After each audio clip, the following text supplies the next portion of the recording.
అయ్యో రాయచోటి అన్యాయమైపోతివా అన్నమయ్య జిల్లా కేంద్రమై ఇప్పుడు అనాథవైపోతివా కలెక్టర్ ఆఫీసు కదిలిపోతుంటే ఎస్పీ బంగళా ఖాళీ అవుతుంటే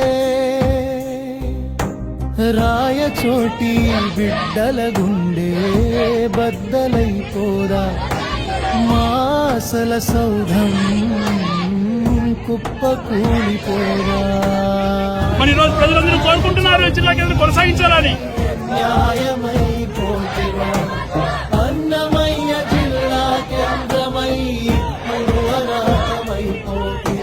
కేవలం లక్ష్యం పూరితంగానే ఈ రోజు ఈ రాయచోటిలో ఉన్న హెడ్ క్వార్టర్స్ తీసేయడం, అన్నమయ్య జిల్లానే ముక్కలు ముక్కలు చేయడం, అది ఏం సాటిస్ఫాక్షన్ వస్తుందో వాళ్ళకు అర్థం కావడం లేదు. అధికారుల కార్లతో అభివృద్ధి హోరుతో మా ఊరు మహానగరమవుతుందని మురిసిపోయాం. కాని నడి ఇంట్లో దీపం తీసి నడి రోడ్డున పడేస్తారా? మా ఆత్మ గౌరవాన్ని లారీలు ఎక్కించి తరలిస్తారా? ఇదేనా న్యాయం? మాకెందుకీ అన్యాయం?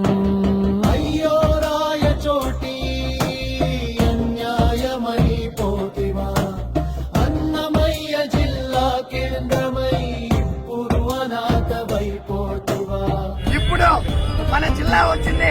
శ్రీకాంత్ రెడ్డి గారు మంత్రి పదవిని త్యాగం చేసి రాయచోటిని 44 నెలలుగా జిల్లా ఉండింది. దక్షిణ కాశీ సాక్షిగా వెలిసిన మా సీమ ఇప్పుడు బోసిపోయి చూస్తుంది మా రాయచోటి అమ్మ.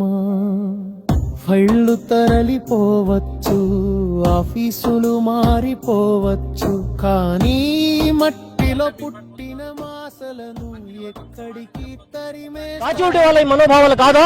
ఇక్కడ ప్రజలు కాదా? ఇవాళ శ్రీకాంత్ రెడ్డి గారి యొక్క ముందు ఆలోచనతో ఈ ప్రాంతాన్ని ఆ రోజు జిల్లాగా చేయడం జరిగింది. మా జిల్లాను వెంటనే ప్రకటించి మా హక్కులను కాపాడాలని చెప్పి మేము పూర్తిగా డిమాండ్ చేస్తున్నాం.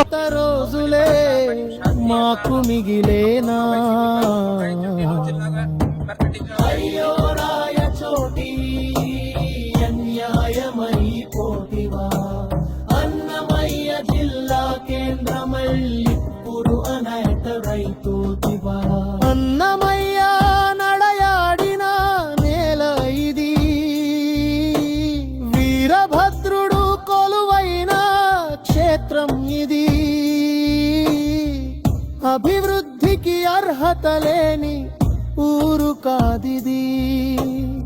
తరలిపోతున్న ప్రతి ఆఫీసు మా గుండెకో గాయం.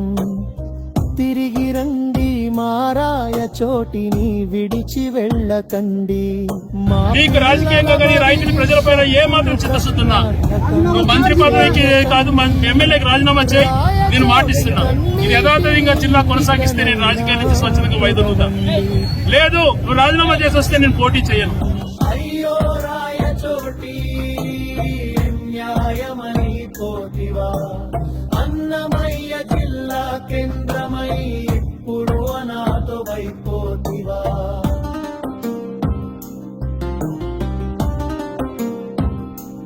చోటే కావాలా మాకి, అన్నమయ్య జిల్లా కావాలా మాకి, రాయచోటి కావాలా.